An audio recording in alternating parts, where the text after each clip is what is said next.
Je le dis dans le passé, je le dirai encore une fois. Il n'y a rien de plus important pour un humain en société que le respect qu'il reçoit de ses congénères. Pas l'argent, pas la réputation, pas la beauté, pas l'élégance, pas l'ambiance, rien. Écoutez, vous pouvez être sans argent et vous faire respecter. Votre patron peut vous respecter malgré sa position sociale. Pourquoi? À cause de votre attitude. La première façon de se faire respecter, il faut être sérieux. Il faut être sérieux. La plupart des gens sont des guignols. Et si vous vous comportez différemment d'eux, dans la positivité, ils vous respectent. Il faut être sérieux dans votre comportement. Sérieux dans vos promesses. Quand vous dites une chose, faites-la. Quand vous dites je viendrai à 18h, soyez là à 18h. Si pas à 17h50. Quand vous dites je donnerai $200 dans 2 semaines, donnez $200 dans 2 semaines. Le fait d'être sérieux oblige le respect vis-à-vis de vous. Vous connaissez certainement un grand frère ou un aîné qui n'a peut-être pas d'argent, mais qui se fait respecter. Il n'est peut-être pas particulièrement glorifié sur le plan financier, mais qui est respecté par le monde à cause de son attitude, sa façon de se comporter. Le monde ne peut vous traiter que la manière à laquelle vous vous présentez. Si vous vous présentez comme un guignol, c'est évident. C'est pourquoi vous verrez des gens, le monsieur âgé, il est aîné, mais il se fâche parce qu'on ne le respecte pas, sans comprendre que lui-même n'est pas sérieux dans ses promesses, pas sérieux dans ses tendances, pas sérieux dans sa présentation. La deuxième chose, il faut être consistant dans sa sérieuxité. Vous ne pouvez pas être sérieux pendant un temps et devenir guignol pendant d'autres temps. Ça ne marche pas. Ne soyez pas étonné qu'on ne vous respecte pas. Si vous n'êtes pas consistant dans votre sérieuxité, on ne peut pas être sérieux à 10h et à 12h vous commencez à rire comme un guignol. On ne va pas vous respecter. Peu importe votre âge, votre niveau social, votre économie, peu importe ce que c'est. Je connais des aînés, des grands frères qui ont côtoyé mes grands frères. Vous savez, quand vous grandissez, vous avez cette tendance à vraiment héroïque à l'égard de vos aînés. C'est des grands frères après tout. Mais après vous grandissez, vous réalisez les dégâts qu'ils ont fait ou les dégâts qu'ils continuent à faire. Un grand que tu respectes en train de courir après une petite fille de votre quartier que tu connais.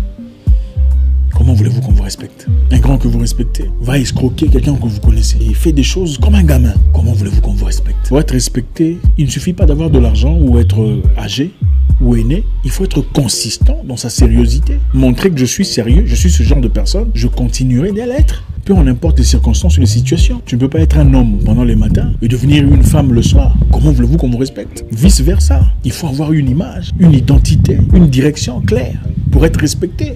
Un homme sérieux, un homme respecté a des convictions inébranlables. Je ne dis pas que c'est une personne qui ne change jamais d'avis. Je dis que c'est une personne qui a des convictions. Et sa personne est bâtie sur la fondation de ses convictions. Mais si vous êtes jaune pendant les matins et bleu le soir, comment voulez-vous qu'on vous respecte? On ne peut pas faire semblant pour toujours. J'ai déjà vu un grand que je respectais beaucoup, attrapé par une prostituée, qui criait « Tu dois me payer mon argent ». On ne s'est pas convenu comme ça. Tu dois me... En public, s'il vous plaît. Quelle honte. Comment voulez-vous qu'on vous respecte?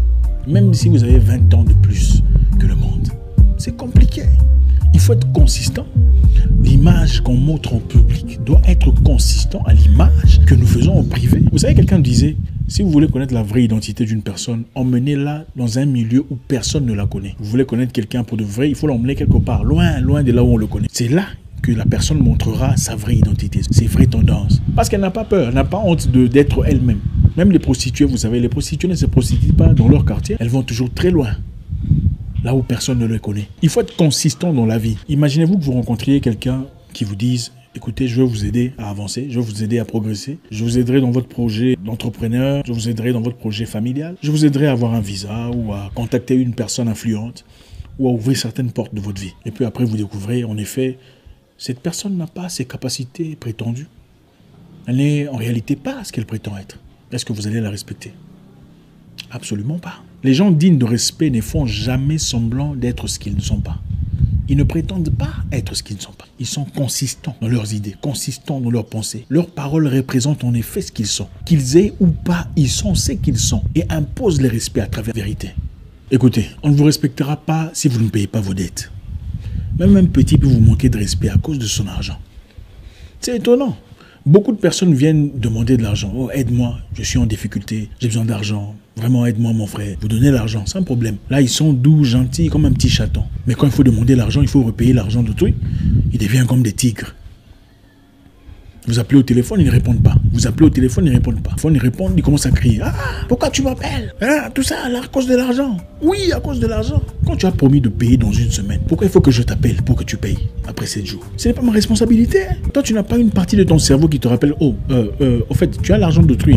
Tu as promis de payer dans 7 jours. Tu n'as pas cette capacité de réflexion.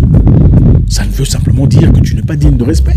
Comment voulez-vous qu'on vous respecte? Ça fait 6 mois que vous avez pris des habits d'autrui. Vous savez que cette personne est en commerce irrégulier, mais c'est comme ça qu'il se fait de l'argent. Vous avez promis de payer dans une semaine, dans 10 jours, dans 15 jours. 6 mois plus tard, vous attendez qu'on vous respecte. Comment peut-on vous respecter?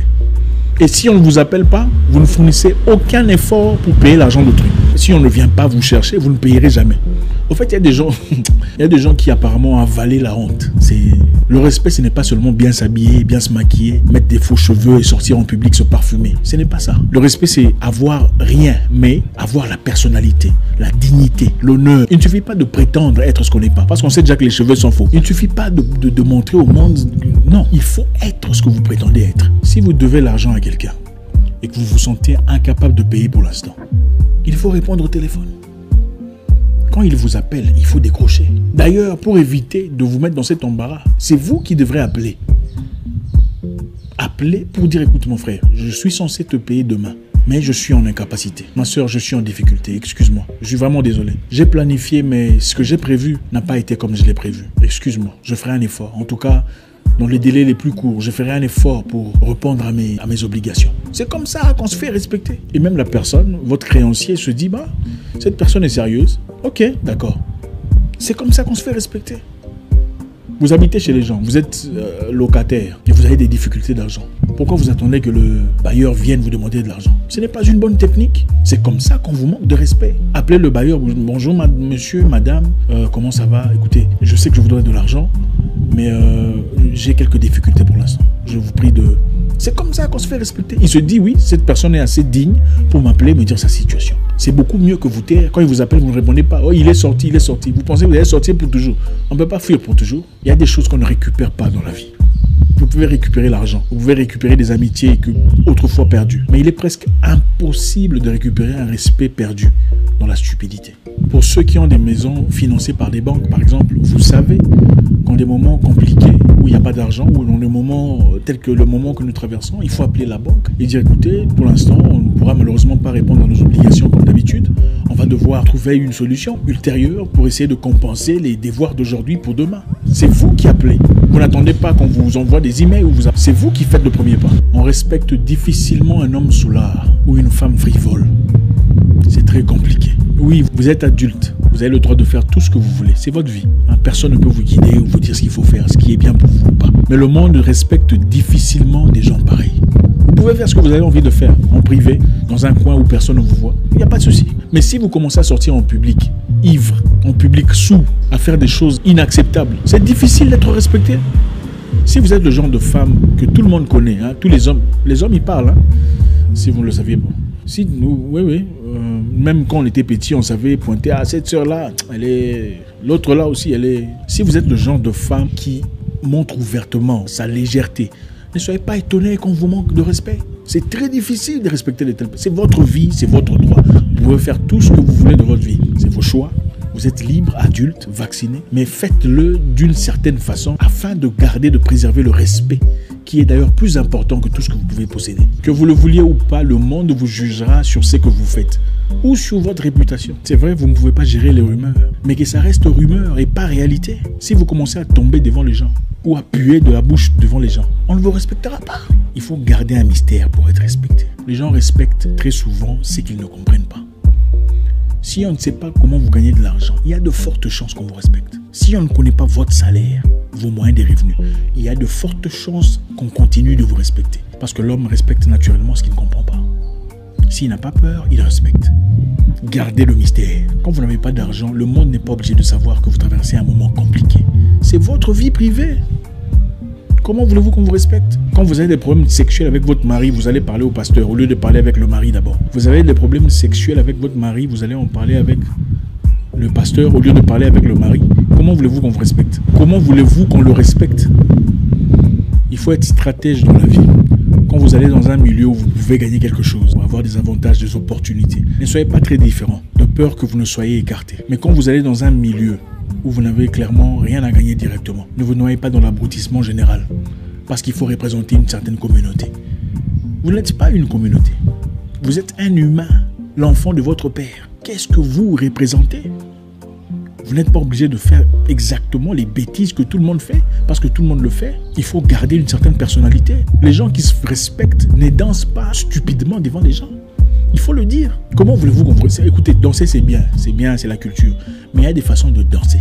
Il y a danser et danser. Ne soyez pas étonnés qu'on ne vous respecte plus comme avant. C'est peut-être pas juste. Mais l'être humain fonctionne comme il veut.